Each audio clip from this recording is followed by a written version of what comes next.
परिवहन निगम यानी डीटीसी में काम कर रहे करीब 25,000 कॉन्ट्रैक्ट वर्कर्स के लिए एक बड़ी खबर सामने आई है। दरअसल डीटीसी में कॉन्ट्रैक्ट पर काम कर रहे कर्मचारियों की सैलरी जल्द बढ़ सकती है। यह जानकारी डीटीसी अधिकारियों ने एक कर्मचारी की ओर से दाखिल की गई आरटीआई के जवाब में दी है। यह सैलरी वृद्धि कर्मचारियों के बेसिक, ग्रेड पे और महंगाई भत्ते में सुधार के संदर्भ में विचाराधीन है।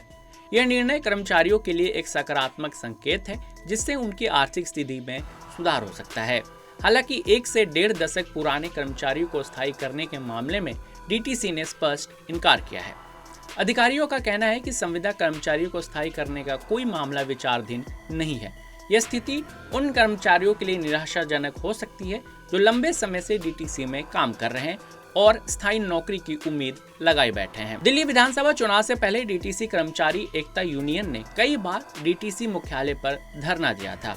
कर्मचारियों ने अपनी मांगों को लेकर आवाज उठाई थी, जिनमें वेतन वृद्धि की मांग भी शामिल थी। आचार संहिता लागू होने से पहले तत्कालीन सरकार ने कर्मचारियों की वेतन बढ़ाने को सैद्धांतिक सहमति देकर फाइल तैयार कर ली थी।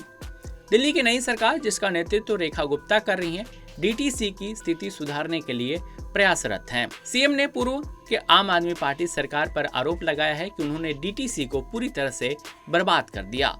उन्होंने कहा कि आप सरकार ने डीटीसी को घाटे में पहुंचाने का काम किया है। सीएम ने दिल्ली विधानसभा में सीएजी की रिपोर्ट का हवाला देते हुए कहा, पूर्ववर्ती सरकार की नीतियों ने डीटीसी को संकट में डाल दिया। रिपोर्ट में बताया गया है कि 814 रूट बनाए गए थे, लेकिन उन पर बसें नहीं चली थी। केवल 400 रूट पर ही बसें चलाई गई। सीएम ने कहा कि खराब हुई बसों को ठीक नहीं करने के कारण 668 करोड़ का नुकसान हुआ है। केंद्र सरकार द्वारा दी गई 233 करोड़ रुपए की राशि का भी सही उपयोग नहीं किया गया। इससे स्पष्ट होता है कि पूर्ववर्ती सरकार ने केवल डीटीसी की स्थिति को बिगाड़ा, बल्कि वित्तीय संसाधनों का भी दुरुपयोग किया।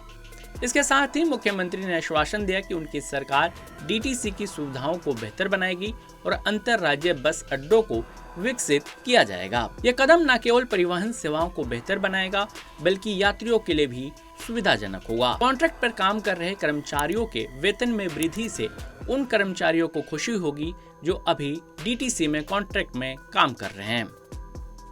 देश दुनिया की तमाम खबरों के लिए आप जुड़े रहिए punjabkesari.com के साथ। अगर आप ताज़ा खबरों के साथ हमेशा जुड़े रहना चाहते हैं तो अभी हमारे YouTube चैनल पंजाब केसरी दिल्ली को सब्सक्राइब करें।